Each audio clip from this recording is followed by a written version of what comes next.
Good morning. I'm Bob Scott. I started at Hennepin when I was about 10 years old. I was confirmed and baptized here as a teen. My 3 children were all baptized and confirmed here. I've said goodbye to dear friends and loved ones here, including my mother just this past spring. So this, for me, is a sacred place. But I haven't stood up here in front of you for many years. I generally sit near the back, and I've never really thought about myself as somebody to get up here in front of you and speak. But today, Pastor Elizabeth has asked me to share a story with you. My one request is that as you listen, you hear this not as a story about me, but about each of our relationship with God and the opportunities God gives us to be generous. Back in 2005, I had a little idea. Where it came from, who can say, but a hopeful, simple, somewhat unorthodox idea suggested itself, and I mulled it over, and I took it to Bruce Robbins, who was fairly new at Hennepin back then. I work in the financial industry, and I had done well at that point, and I asked Bruce if I could contribute to a new fund that would be used for unplanned, one-time expenditures that inevitably arise each year outside the normal budget process and become known to the senior minister.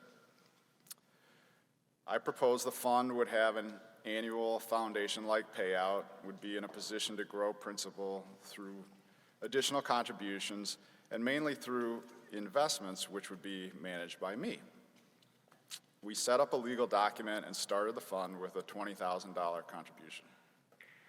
In the early days, Bruce used it sparingly, seeking to let the principal grow, but nevertheless, a few nice things were funded, investment performance was decent, and it looked like we were building something.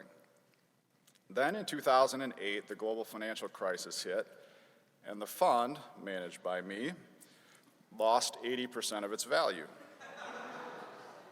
I was distraught and frankly embarrassed. And I went to Bruce and I told him I thought I had suffered from too much hubris, that I should be the one to manage these assets.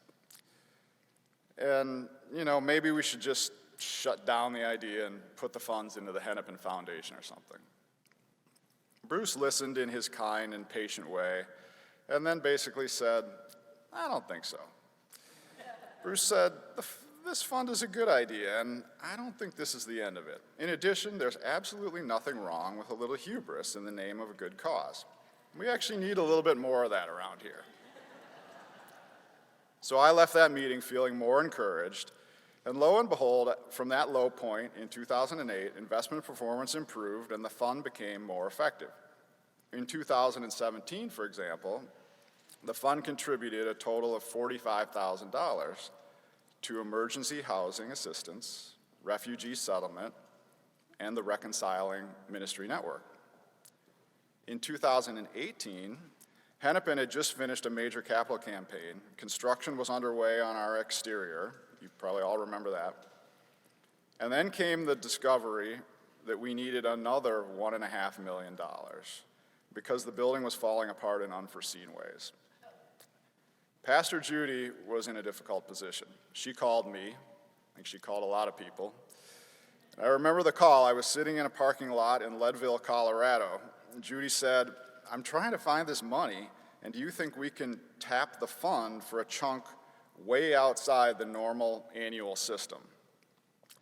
And the word chunk caught my attention, and I asked what type of chunk she had in mind.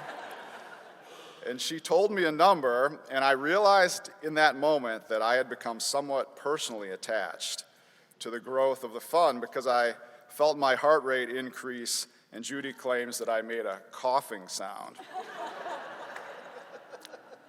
Of course, it was her decision, but if we were going beyond the normal rules, she wanted my buy-in. That's just how Judy is.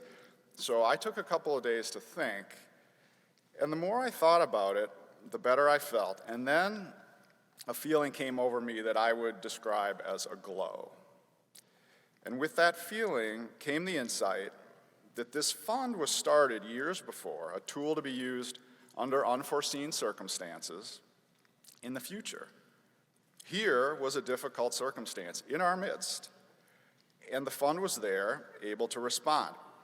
Judy and I talked again, and it was clear to both of us that the fund was ready and maybe even destined for this role.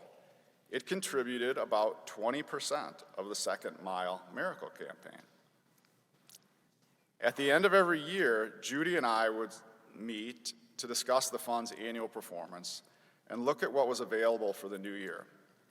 As we look back at the end of 2018, the stock market had been down 5%. The fund had contributed $15,000 for Hennepin's seed money to a new emergency rental assistance initiative and $300,000 to the Second Mile Miracle. At the end of the year, the fund's assets, compared to where it had started that year, were down just 3%.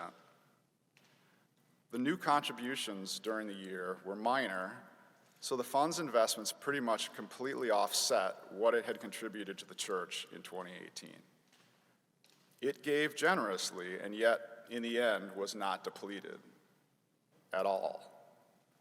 Numerically, that performance equates to about a 95% return in 1 year. I gave Judy the good news, and I said, "I'm not taking credit for this one, Judy." Our discussion quickly turned to faith, and in her words, how God provides. In 2020, COVID hit, bringing numerous challenges. It also brought the opportunity to fix our organ. There was no budget, but the organ needed to be repaired by specialized craftsmen who needed to be here for a lot of time. They needed time to work, space to work, and they had this opportunity. The sanctuary was unoccupied. The fund paid all the bills. I again felt that glow, which is interesting. I think we all generally know that being kind and generous actually feels good. I can confirm being part of this fund over the years has given me a great sense of fulfillment and even joy and a deeper connection to this community and to the wider human community. Each of us can start something today. I truly believe that some ideas come from God, and they are opportunities for us to contribute something we have to enrich the world around us, often in ways we cannot foresee. And our generosity is always just the starting point. I know because my idea to launch this fund was that if it went really well, each year it would support some cool but quite modest activities. That was as big as I was thinking. When we set it up, Bruce and I met with an attorney at the church to give our document a once-over, and his main comment was, this should be fine as long as the fund stayed small. And I remember him saying, what if this becomes $1 million? I laughed. Bruce shrugged. I had the right idea, but I was thinking small. I was thinking in normal human terms. I wasn't counting on our silent partner, the one who meets our generosity way more than halfway. That's the only way that I can explain what has happened with this fund. It has already contributed to a long list of projects and programs, many times more than was put into it. And the fund will continue contributing into the future because, in spite of my limited vision at the beginning, many market gyrations, and all the money taken out of it over the years, the fund currently stands, perhaps ironically, at over $1 million. This fund was a seed planted in 2005. It has been nurtured along, but certainly has had times of drought, and in my case at least, doubt.